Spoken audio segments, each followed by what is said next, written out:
Hello विद्यार्थी मित्र हो। हमने पिछले वीडियो में हिंदी रस को आसानी से किस प्रकार ध्यान में रखा जा सकता है ये देखा था। अब हम हिंदी रस के बारे में विस्तृत जानकारी लेने वाले हैं।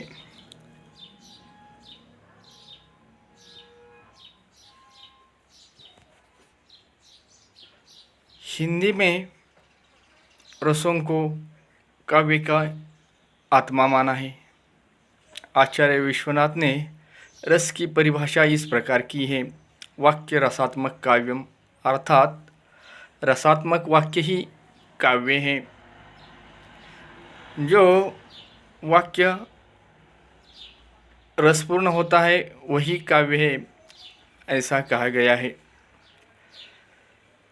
तो काव्य के जो प्रकार हैं उनमें से रस बहुत ही महत्वपूर्ण है।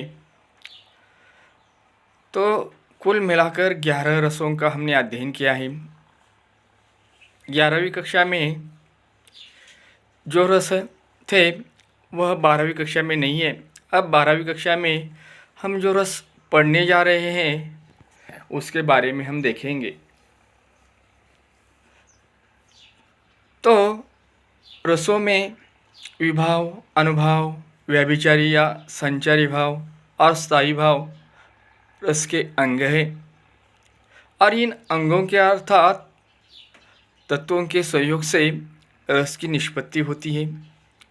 साहित्य शास्त्र में 11 रस माने गए हैं।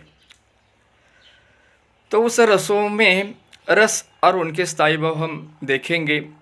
जैसे कि 12वीं कक्षा में हम जो रस देखने वाले हैं, पहला रस है अद्भुत रस, उसका स्थायी भाव है विस्मय। दूसरा रस है बीभत्स रस, उसका स्थायी भाव है घृणा। तीसरा रस जो है श्रृंगार, उसका स्थायी भाव है रति। चौथा रस रौद्र रस और उसका स्थायी भाव है क्रोध। पांचवा रस जो है भक्ति रस, भक्ति रस का स्थायी भाव भक्ति ही है। और छठा रस जो है शांत रस, उसका स्थायी भाव है निर्वेद।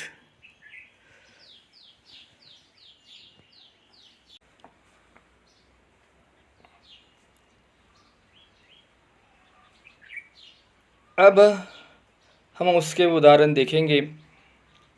अद्भुत रस, जहाँ किसी के अलौकिक क्रियाकलाप, अद्भुत आश्चर्यजनक वस्तुओं को देखकर हृदय में विस्मय अथवा आश्चर्य का भाव जागृत होता है, वहाँ अद्भुत रस की व्यंजना होती है। उदाहरण: एक अचंबा देखो रे भाई, ठाड़ा शह चरावे गाई,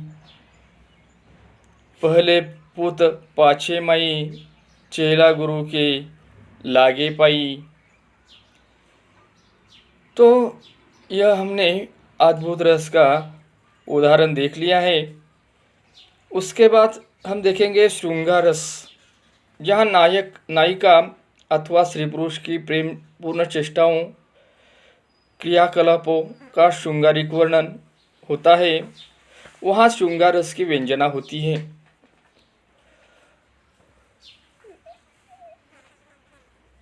उदाहरणार्थ, राम के रूप निहारती जानकी, कंगन के नग पर छाई, याते सबे सुधी भूली गई, कर टेकी रही पर टारत नहीं।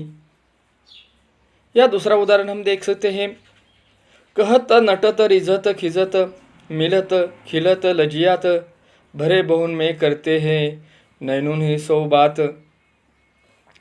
अब हम तीसरा रस देखेंगे, बीभत्स रस, जहाँ पर किसी अप्रिय, अरुचिकर, घृणास्पद वस्तुओं, पदार्थों के प्रसंगों का वर्णन हो, वह बीभत्स रस उत्पन्न होता है।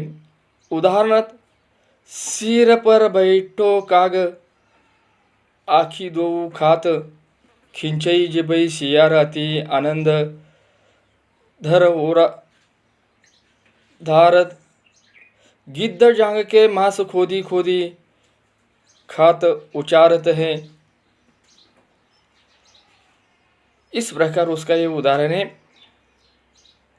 अब हम चौथा रस देखने जा रहे हैं, वो है भक्ति रस, जहाँ ईश्वर अथवा अपने इष्ट देवता के प्रति श्रद्धा, अलौकिकता, स्नेह, विनयशीलता का भाव हृदय में उत्पन्न होता है, वह भक्ति रस की व्यंजना होती है। उदाहरणार्थ, तू दयाल दीन हो, तू दानी हो, भिखारी हो, प्रसिद्ध पातकी, तू पाप पूजाहारी। इसी प्रकार उसका उदाहरण हम देख सकते हैं। अगला जो रस है वह है रौद्र रस, जहाँ पर किसी के असह्य वचन, अपमानजनक व्यवहार के फलस्वरूप हृदय में क्रोध का भाव उत्पन्न होता है, वहाँ रौद्र रस उत्पन्न होता है। इस रस की अभिव्यंजना अपने किसी प्रिय अथवा श्रद्धेय व्यक्ति के प्रति अपमानजनक असह्य व्यवहार के प्रतिशोध के रूप में होती है। उदाहरणतः श्री कृष्ण के वचन सुन अर्जुन क्रोध से जलने लगे, सब शोक अपना भूलकर कर्तव्य युगल मलने लगे।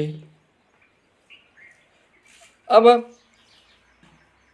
अगला रस हम देखेंगे शांत रस, जहाँ भक्ति, नीति, ज्ञान, वैराग्य, धर्म, दर्शन अथवा सांसारिक नष्ट संबंधी प्रसंगों का वर्णन होता है,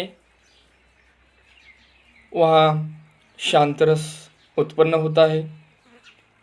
उदाहरणार्थ, माला फेरत जग भुआ, गया न मन का फेरा, कर का मन का डारी कहे, मन का फेर। या दूसरा उदाहरण हम देख सकते हैं, माटी कहे कुम्हार से, तू क्या रौदे मुझे, एक दिन ऐसा आएगा मैं रो दूंगी तो है।